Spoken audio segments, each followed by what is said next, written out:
Hey everybody, what's up? 7:58. It's good to see you. It's your friend James Shaw. Happy Monday. Thank you so much for starting your week here inside of Pivot Shift Ahead.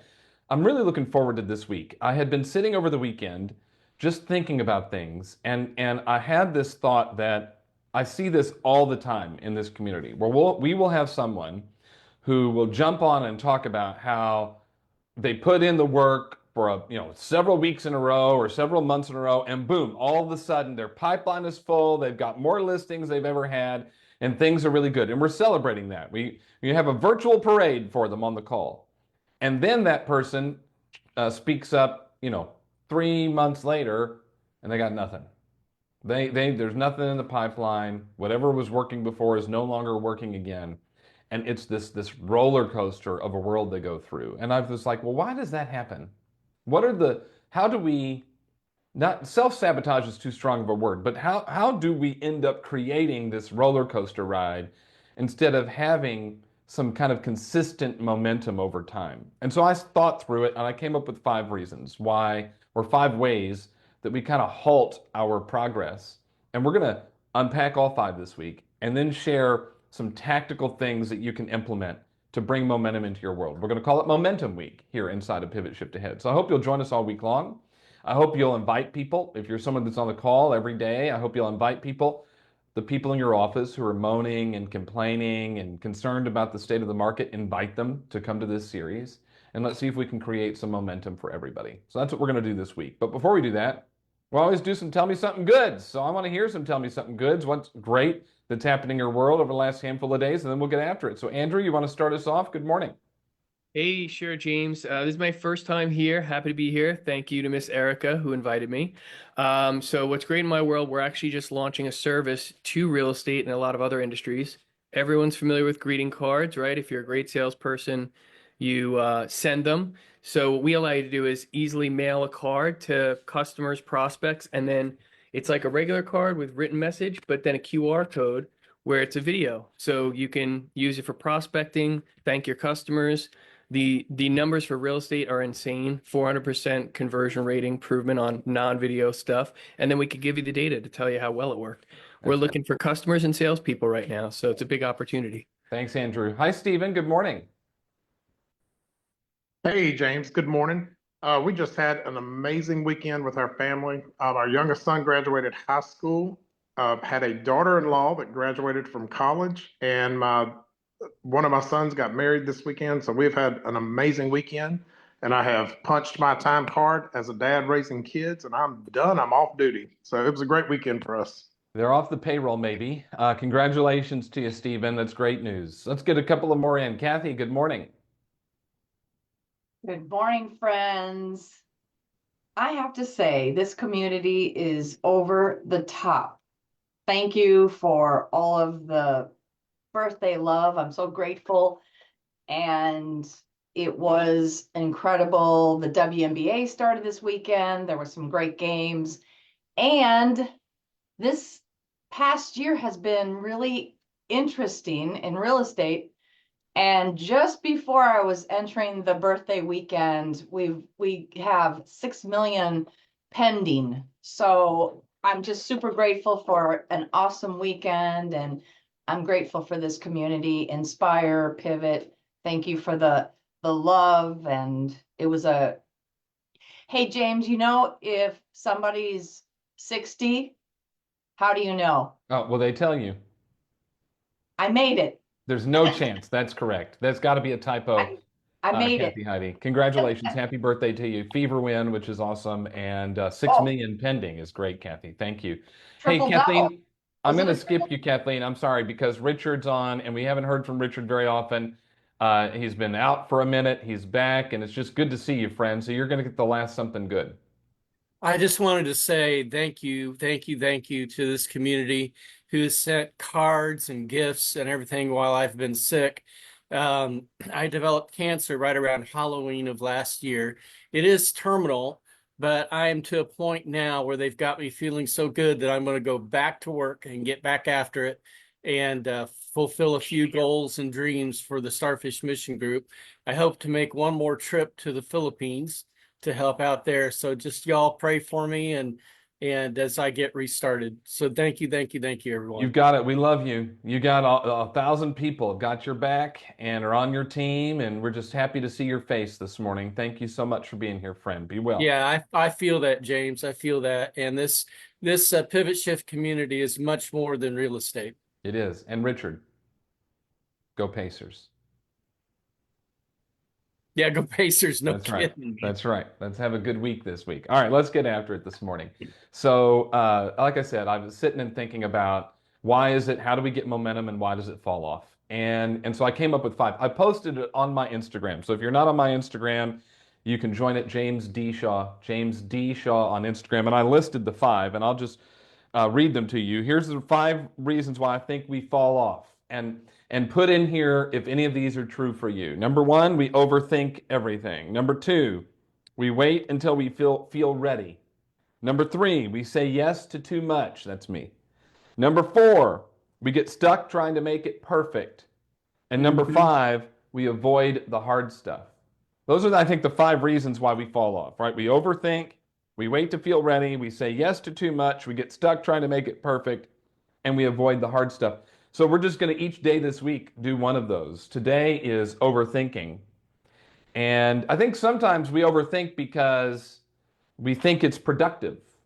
It's all right, let me think this through. Let's make sure we have the right plan. Is this laid out in the right way? We want to be as efficient as possible. As efficient as possible. And yet that actually leads to like paralysis, that we just stop. We don't actually get anything done because we spend all our time thinking about it. We overplan. We overtrain. I think some of us are in the training room way too much in your market center. We keep this call to 20 minutes so that it can be purposeful for you and then you can get on with it. We wait for the right time instead of just taking the next step. And sometimes it's because, I don't know if this is true for anybody, that we're seeking some form of clarity. That we want to get clarity in whatever the right action is, and so we wait to plan it all out. But clarity doesn't come from more thinking. Clarity comes from doing, right? As you take action, things become more clear. Okay, that worked, that didn't work. Just like what we talked about with Stephen this morning in his open houses. I think what overthinking does is it covers up a fear we have or some sort of judgment or some sort of failure we're worried about. We have to recognize that we never know what the next step is in advance, that the steps come as they come. And so the question is then, how do we move from overthinking to getting into action? And actually, this is something Gary and Jay and Dave bring up in Shift. Page 68 and 69 of Shift. It says, experience says that an ongoing cycle of study, practice, take action, study, practice, take action is the best approach. He says, don't get stuck to your preferred behavioral style. You have to gain control over yourself, no matter who you are. You must do both to become your best. And so he says, if you're an action first person, slow down long enough to study and practice 30 minutes each day before you take off. A little research and role play will do so much for your effectiveness, you just won't believe it. So experience it. And remember, if you only learn from experience, you're learning a lot less than you should. Well, that doesn't apply to the overthinker. That's the action first person. But the overthinker needs to listen to this paragraph. If you're a study first person, I want you to realize that you cannot know it all, no matter how much you study. So get on a study program that you're comfortable with and take action while you are on it. And remember that if learning isn't on if experiential learning isn't on the program, then you're missing the most important part. So what I would recommend you do is you set a limit. If you're someone that would classify yourself as an overthinker, then you set a limit as to how long you're willing to prepare before you take action. And here's what I would suggest you do. Instead of worrying about the perfect follow-up strategy, just make the decision to call 3 people today. Think of this, call it decide and do. Write that down. That if you're the overthinker, you're going to decide and do. And that is decide on one action and then do it immediately. Decide on one action and do it immediately. I think the first step is limit the amount of study. That if you know you're an overthinker, set a time limit. All right, I'm only going to spend 15 minutes thinking about this. Then I'm going to decide and then I'm going to do. An easy action. It's the first one that's on my mind. Overthinking everything. Instead of overthinking everything, let's choose to move fast, but with small steps. Let's talk about it. Jenny, start us off this morning. Good morning. James, good morning. I am happy to be here. And so, of course, I have been in the analysis paralysis, like many of us. And I was always a get ready to get ready to get ready to get ready to go kind of girl. And I found, though, that having systems in place led me to that next step. And so I had to get to a point where, if you went back in time on my old social media posts, it was always myself pumping me up with do it now, get into action. I got this. And it's just, you may have to be your own cheerleader. You may have to um, fire yourself up to feel that action, but then do the things that see the results. Because once you get into motion, you'll see the positive results. And the one thing that I start my day with every day is, what are the three things? What are my three wins for today? And this, I think, comes from the Gap and the Gain book. And so I just, in my mind, when I wake up, I visualize today's going to be a great day and I must do these three things to win the day. Then having accountability around those things is the kicker. I find that I show up best when I live in fear of letting someone else down. And so that sounds a little extreme. But if I tell my friend James Shaw that I'm going to do this today, he may ask me at the end of the day, did I do it? And I want to say yes. I don't want to have any excuses. So that's what I think is just getting into action, doing the thing, like you said, and feeling the wins at the end of the day. Great share, Jenny. Thank you. We're going to bounce around in the chat today. Lee Corey, you're going to go next. Good morning. Good morning.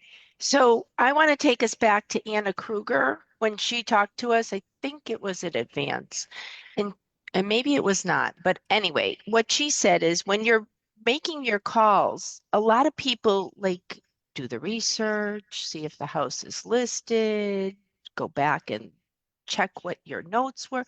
Just dial the phone. And as it's ringing, you do that type of research. But I know people that sit here for 10 minutes and just get prepared to make the call where I've made 3 calls to 1.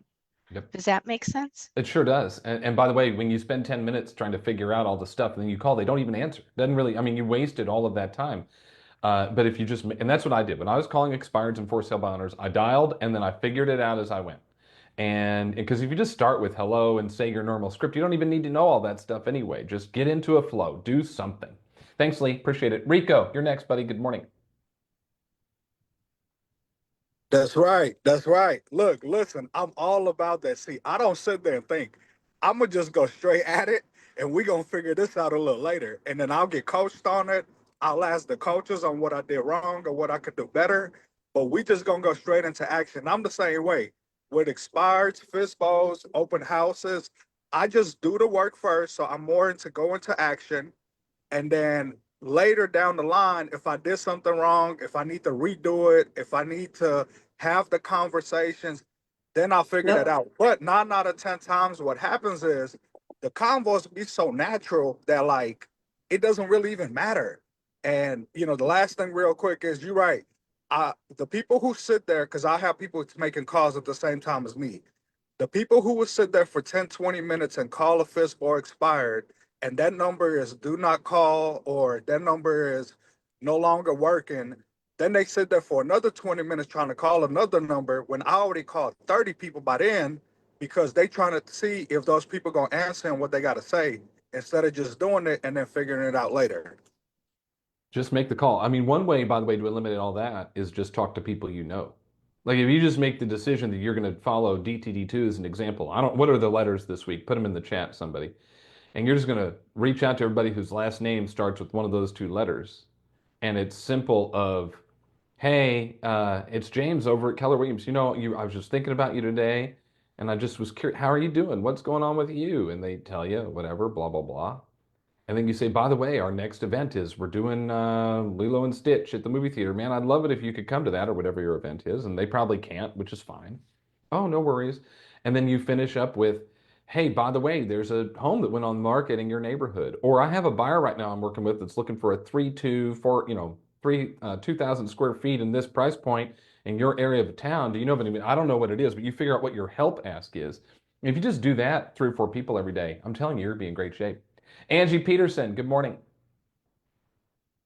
Good morning, everyone. So on the same page as overthinking, I think comes overwhelm. And especially as like this is our busier season, it really picks up. I like to do the brain dump exercise to make sure I put it all out there. I know what my priorities are. Following up with people, making sure that you don't drop the balls, of course, is really important because if you don't provide good service, they're not going to call you back and refer people to you. So I always make sure I'm not dropping balls and I've got things followed up with. But it also helps me kind of sort out like, why am I spending time on this little thing over here when that could be put off? So kind of like Jenny was saying, like just prioritizing the three most important things, and then you take that action, fail forward faster, like Rico said. I also just saw John Acuff in person, and he was talking about the procrastination. It's this next book coming out. And a lot of times we procrastinate because we either don't like it, we don't think we have the right amount of time, like that kind of perfectionist thing. And really, I thought back to our strengths exercise, and if we're doing fun things we like if we like the coffee dates, we like lunches and getting in front of people, well, do that for our lead gen. Don't make it about exactly sitting down for 3 hours at your desk. Yes. So I do a lot of mine in the car between appointments. I do a lot of it at the kids, ball games and all the things. Networking with all the volunteering it doesn't have to look the same. So I think sometimes we are overthinking because we want to kind of in line with the perfectionism, and Yep. we really just got to make the best use of the time where we're at each day. Yeah, no doubt. And that's why we just want you to get into action. The strengths-based sales series that we have done with Anna Kruger and Inspire the last 2 weeks, we wrap it up this week, has been fantastic. If you're an Inspire member and have missed the calls or missed the recordings for some reason, I'll send you the recordings today as we prepare for tomorrow. But what Angie's talking about is we won't overthink if we're excited about doing it because we want to go get after it. So if you're lead generating in a way that is in alignment with who you are and what you're about, then you're much more likely to show up and do it. And if you don't want to do it, then we're going to overthink it because we want it to be perfect and want to pull it off and want to get it done. And we're worried about some sort of failure and we don't want to look bad and all this kind of stuff. But if we get it into a spot that is in alignment with who we are, then you're much more likely to pull it off. Inspire members, be on tomorrow's call. And if you've missed the recordings, watch them when I send them out to you today. And if you aren't an Inspire member, why?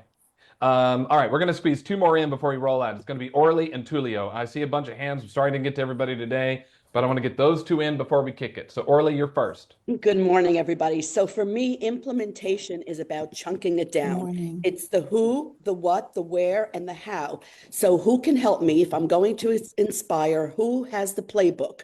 So now I've got the playbook. Now it's the what. What is it that I need to do? How do I need to do it? And when am I going to do it? So if it's an event, if it's an open house, if it's a pop-by, once I chunk it down, if I just pick out the people that I'm going to invite today, that's all you do. Just pick the people. Tomorrow, pick the when and the where, and then implement little chunks at a time. So if you just move yourself gradually from one task to the other, before you know it, it's done. It's a true story. Tulio, last word. All right, James. This took me back several years to when you gave me an opportunity to ask one question to Mo Anderson. And it was something going through my own mind. I was overthinking. I was having a soundtrack in my mind. And the advice she gave me was don't let your thoughts become your master. I researched where she found that, and that was from Marcus Aurelius. And when I read up on what he stated, it was you have power over your mind, not outside events. Realize this, and you will find your strength. Tying it all together in the end, when you're lead Jenny, don't let all that junk cloud your mind. Just push the button. Push the button, make the call, have the conversation, document, set a task, move on. That's it. It's it. And so the solution today, if you are an overthinker, if you're overthinking things, what I want you to do is to move fast, but with a small step.